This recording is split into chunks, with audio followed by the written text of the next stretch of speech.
Alhamdulillah, alhamdulillahirabbil alamin, wa bihi nasta'in wa ala umuri dunya waddin, wassalatu wassalamu ala asrofil anbiya wa mursalin wa ala alihi wa sahbihi ajmain. Amma ba'du. Bismillahirrahmanirrahim. Wal asri innal insana lafi khusrin illa alladziina aamanu wa 'amilus shalihati wa tawassaw bil haqqi wa tawassaw bis sabr.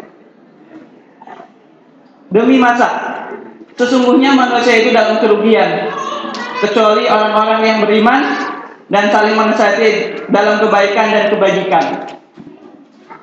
Kira-kira surat tersebut yang saya pikirkan paling berhubungan dengan tema kali ini ya, tentang ukhuwah Islamiyah dan meningkatkan kesejahteraan umat. Dan alhamdulillah kita semua di sini diberi kenikmatan buat berkumpul dan mendengarkan ceramah dari Bapak Ustaz. Tapi sebelum kita memulai, kiranya saya akan mengulangi membacakan biografi dari Bapak Ustadz Khalidun Basori, karena banyak teman-teman kita yang baru datang. Ya, beliau lahir tanggal 2 Oktober tahun 62 dan profesi beliau paling akhir adalah sebagai mantan rektor Muhammadiyah University of UMY, Universitas Muhammadiyah Yogyakarta. Betul, Pak?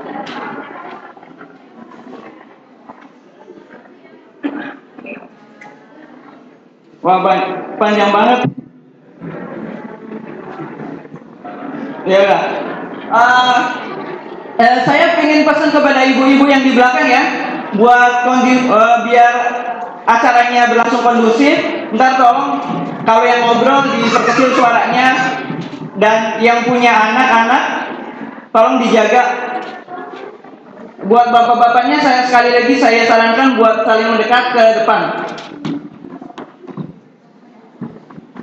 Ini bapak-bapak kayaknya terlalu berat ke arah kanan, tolong ke arah kiri.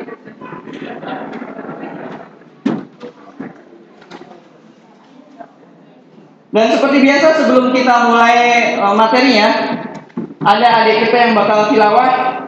Untuk kesempatan kali ini, Sakila Hiroklo Munir akan membacakan ayat Abasa dari ayat 1 sampai 20. Dipersilakan adik.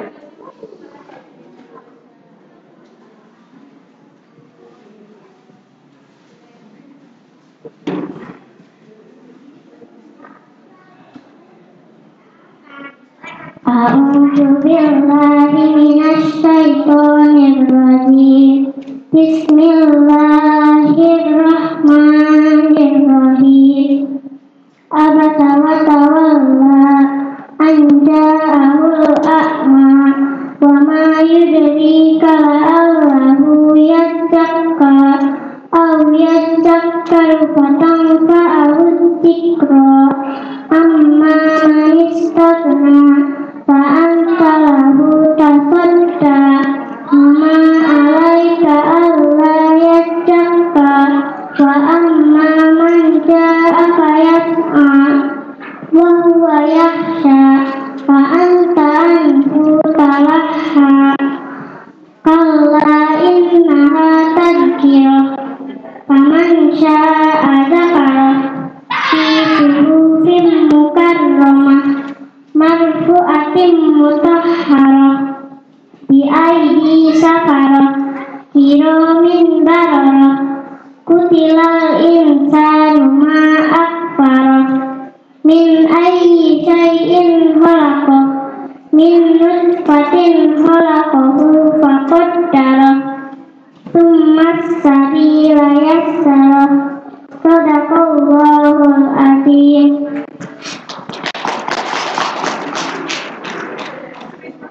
Syukron adik. Buat selanjutnya, sari tilawahnya akan dibacakan oleh Dek Faris Ramadan. Enggak ada. Oh, maaf. Karena Dek Farisnya mungkin nggak ada.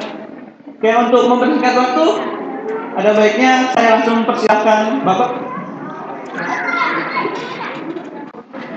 Assalamualaikum warahmatullahi wabarakatuh.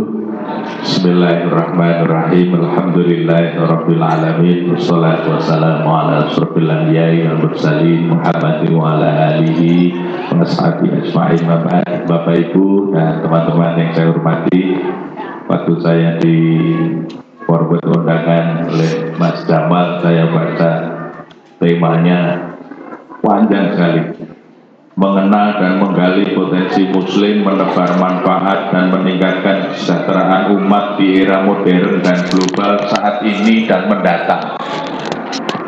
Itu sudah panjang dan sulit, Pak. Jadi saya komentari Mas Jamal, luar biasa Mas Jamal. Ini topiknya panjang sekali dan saat ini dan mendatang dan modern global luar biasa. Tapi itu menunjukkan semangat kita Pak ya untuk menjadi lebih baik. Bapak Ibu, ada dua yang menarik. Pertama, ayat yang mengatakan kuntum khairu ummah, kamu itu adalah umat yang terbaik. Ukhrijat linnas ta'muruna bil ma'ruf wa tanhauna 'anil munkar wa tu'minuna billah. Itu surat Ali Imran ayat 110. Jadi statement Al-Qur'an itu clear Pak, bahwa mestinya kita itu menjadi umat terbaik. Khair itu baik, bahkan terbaik. Baik dalam bahasa Arab itu macam-macam. Kalau baik dalam pengertian cantik itu namanya jamil atau jamilah. Kalau baik dalam pengertian banyak manfaatnya itu khair. Nah, maka dulu orang tua saya memberi nama Khairuddin itu maksudnya supaya mudah-mudahan manfaatnya banyak, kira-kira begitu. Nah, ayatnya jelas, kuntum khairu ummatin. Kita ini harus menjadi umat yang terbaik. Itu teksnya, ayatnya. Jadi sebetulnya kita punya potensi yang luar biasa untuk bisa menjadi umat terbaik. Tapi yang kedua, fakta di lapangan. Kalau Bapak Ibu membuka situsnya World Economic Forum, jadi nanti bisa dibuka www.weforum.org. Jadi World Economic Forum yang markasnya ada di Jenewa. Itu di situ ada report mengenai yang disebut dengan GCI, Global Competitiveness Index. Jadi indeks daya saing global, ya, Global Competitiveness Index. Jadi dari 148 negara di seluruh dunia itu daya saing globalnya itu dibandingkan. Nah, kita di Indonesia tahun 2012-2013 itu survei yang lalu kita nomor 50 Pak. Urutannya itu dari 1 sampai 148. Kita ini di posisi 50. Malaysia, sahabat kita, di nomor 25. Padahal tahun 70-an, tahun 80-an mereka belajarnya ke kita Pak. Kita ngirim guru-guru ke Malaysia, kita ngirim tenaga kesehatan ke Malaysia. Kalau Bapak Ibu ke Malaysia, di sekolah-sekolah di Malaysia, Bapak Ibu pasti akan masih menyaksikan nama-nama kepala sekolah, mantan kepala sekolah. Itu ada Ponijo, ada ya baik nama-nama Jawa itu Pak, karena dulu memang dikirim dari Indonesia tahun 70-an, 80 masih Pak. Tapi sekarang kita kalau mau S2, mau S3 ke Malaysia. Banyak yang ke Malaysia. Jadi Malaysia 25. Singapura yang kecil di sebelah kita nomor 2 Pak. Nomor 2. Nomor satunya Swiss. Nomor satunya Swiss. Nomor 2 Singapura. Tapi memang menurut saya pantas nomor 2 Pak. Karena kalau kita bandingkan, kita punya pengalaman misalnya di bidang pendidikan saja. Kita ini kemarin ujian nasional kita ribut Pak. Bahkan tahun lalu ujian nasional yang tidak nasional karena nggak bisa serempak karena ada masalah kan yang tahun lalu. Dan ujian nasional masih selalu menjadi pro kontra. Dan saya setuju memang harus dihentikan karena itu tidak realistis. Tidak realistisnya begini Pak, bagaimana Bapak bisa menjelaskan rata-rata nilai ujian nasional provinsi beberapa tahun yang lalu Pak, di Papua Barat, di Irian, itu rata-rata provinsinya lebih tinggi dari Jogja Pak, dari DIY. Itu kan susah menjelaskannya Pak. Kalau di Irian banyak yang pintar, saya setuju. Tapi kalau rata-rata provinsi hasil ujian nasionalnya itu lebih tinggi dari DIY, itu menjelaskannya susah Pak. Mau pakai celana saja belum bisa mengalahkan Jogja yang kota pelajar gitu. Itu artinya apa? Itu artinya datanya adalah dalam bahasa statistik sampah. Ya kan, kalau datanya inputnya sampah kan keluarnya sampah Pak. Dalam bahasa statistik kan garbage in, garbage out. Jadi pasti itu datanya yang nggak benar. Karena kalau datanya benar nggak mungkin Jogja kota pelajar sudah lama sekali. Rata-rata provinsi Pak, Papua Barat itu lebih tinggi dari Jogja. Pernah gitu Pak. Jadi sebetulnya angkanya itu main-main Pak. Kenapa saya menyebutnya main-main? Bayangkan Pak, orang dengan bangga, kadang bupatinya mengatakan begini, alhamdulillah di kabupaten kami lulus 100%. Bagaimana mungkin Pak? Soal yang sangat sulit bisa lulus 100% satu kabupaten Pak. Satu kelas saja pasti ada yang bisa, ada yang nggak bisa Pak. Ini satu kabupaten lulus semua, itu kan tidak masuk akal secara statistik. Jadi sebetulnya saya hanya ingin mengatakan di tempat kita ini masih banyak yang harus kita perbaiki. Kenapa tadi saya mengatakan Singapura pantas? Di Singapura tidak pakai ujian nasional Pak, tapi pakai ujian internasional. Biasanya soalnya dari Cambridge, ya, tidak nasional, tapi sudah internasional. Dan yang nggak enak Pak, beberapa tahun yang lalu Menteri Pendidikan di Singapura itu kirim surat ke Cambridge supaya untuk siswa di Singapura tingkat kesulitannya soalnya itu dinaikkan. Jadi yang sudah ada itu dianggap kurang sulit Mas. Karena yang sudah ada itu sudah bisa diselesaikan oleh lebih dari 70% siswa di Singapura. Jadi soal internasional yang Cambridge bikin itu sudah bisa diselesaikan oleh lebih dari 70% siswa di Singapura. Maka Menteri Pendidikannya ingin menaikkan grade, minta supaya soalnya khusus untuk Singapura standarnya dinaikkan. Jadi memang udah tinggi betul Singapura itu. Padahal tahun 60-an, tahun 70-an Singapura itu yang kurang lebih dengan kita. Jorok juga sama Pak. Tapi kemudian Lee Kuan Yew dengan caranya yang sangat luar biasa bisa merubah Singapura menjadi seperti itu. Di belahan yang lain, tetangga kita Korea. Korea itu merdeka sama dengan kita Pak, tahun 45. Sama. Tapi kalau Bapak ke Korea, kita bandingkan dengan apa yang kita alami, sudah sangat berbeda. Padahal tahun 60-an Korea masih sama dengan kita Pak, sama-sama miskin, sama dengan Ghana di Afrika tahun 60-an. Tapi sekarang Korea sudah begitu rupa. Nah, Republik kita masih panjang ceritanya Pak, masih panjang. Mungkin baru mulai ya, masih panjang sekali ceritanya. Di sini perkembangannya juga luar biasa. Jadi kenapa di negara lain itu perkembangannya bisa sangat akseleratif, sementara di kita yang ayatnya itu tadi ayatnya jelas sekali, semestinya yang menjadi umat terbaik itu kita. Tapi kenapa yang terjadi tidak seperti itu? Tapi ada yang menggembirakan Pak. Yang menggembirakan adalah menurut survei terbaru dari World Economic Forum itu yang saya ceritakan urutan 50 itu yang 2012-2013 Pak.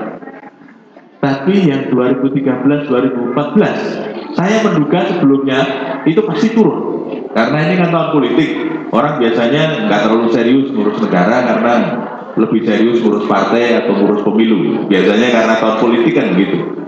Tapi datanya menarik Pak. Tadi sebelum berangkat saya coba buka lagi data terbaru. Beberapa urutan masih sama Pak. Misalnya Swiss tetap nomor 1, Singapura tetap nomor 2. Kita yang tadinya nomor 50 naik Pak. Naik jadi nomor 38. Jadi naik 12 poin. Naik 12 poin, luar biasa. Naik 12 poin. Negara-negara lain ada yang turun, ada yang cuma naik 1. Saya lihat di data itu, yang naik 12 poin tidak ada, Pak. Ada satu Ekuador, itu 15 poin. Satu aja Ekuador. Indonesia naik 12 poin. Jadi dari tahun lalu ke tahun yang sekarang, itu daya saing kompetitif global kita naik 12 poin. Itu luar biasa, Pak. Saya lihat di data itu tidak ada, paling ada yang minus, ada yang naik 1, 2, rata-rata begitu aja, 1, 2, 3. Tapi yang ini bisa sampai 12 poin, itu yang mengembirakan. Itu artinya apa? Mudah-mudahan strategi atau kebijakan pembangunan yang dilakukan selama ini sudah mulai membuahkan hasil. Karena biasanya kan begini, Pak, apa yang dihasilkan sekarang ini kan hasil dari apa yang sudah dilakukan 5, 10, atau bahkan 20 tahun yang lalu. Kemarin sebelum berangkat, saya di Masjid UGM dengan teman-teman. Setelah selesai tarweh, kita menyaksikan, kalau dulu kan habis tarweh, yang tadarus itu biasanya tua-tua, Pak. Yang muda-muda udah kabur, Pak. Kabur. Tapi kemarin luar biasa, Pak. Kita menyaksikan, jadi jamaah sebanyak ini, itu semuanya pegang Al-Quran dan mengaji, Pak. Itu setelah selesai tarweh. Setelah selesai tarweh di Masjid UGM itu, anak-anak muda begini semuanya. Kalau ada yang pegang Quran, ada yang pegang HP karena ayat Qurannya ada di HP, semuanya mengaji, Pak. Lalu kami berdiskusi dengan imam, dengan Mas, kata teman, ini adalah hasil revolusi Iqra. Ini hasil dari apa yang pernah dilakukan ustaz-ustazah kita dulu, ngajari anak-anak dengan metode Iqra, qiraati, macam-macam itu, Pak. Yang kemudian membaca Al-Quran itu menjadi mudah. Adik kita tadi luar biasa kan, Pak, masih sangat kecil, bacaannya sudah bagus, hafalannya bagus. Kita dulu bisa begini, SMP belum tentu, Pak. Iya kan? Kita dulu mengaji pakai an-il-un, ban-bin-bun, metode Baghdadiyah. Itu sulit sekali. Untuk bisa benar dengan baik, sulit sekali. Bahkan harus dibawakan rotan untuk, dulu kalau kita mengaji, sudah pakai diantar, masa nggak benar-benar, Pak. Tapi anak-anak sekarang enggak. Mudah sekali belajar mengaji itu dengan metode Iqra, metode An-Nur, metode Baghdadiyah, apa namanya? Yang dari Semarang itu macam-macam, metodenya sekarang banyak sekali. Nah dulu yang Baghdadiyah sulit, Pak, tapi dengan metode baru orang mengaji menjadi sangat mudah. Nah ditemukannya metode-metode baru itu kan 15-20 tahun yang lalu, Pak. Mulai ada Iqra, mulai ada TPA. Nah sekarang, Pak, anak-anak muda pada bawa Al-Quran, sudah mengaji di mana-mana, hafalannya sudah banyak. Nah bisa jadi apa yang kita apa yang kita peroleh sekarang itu hasil dari kebijakan-kebijakan pembangunan yang kita lakukan di waktu-waktu yang lalu. Ketika betul, maka kemudian akselerasinya kelihatan. Saya merasa, Pak, dulu waktu mau kuliah keluar itu susahnya bukan main.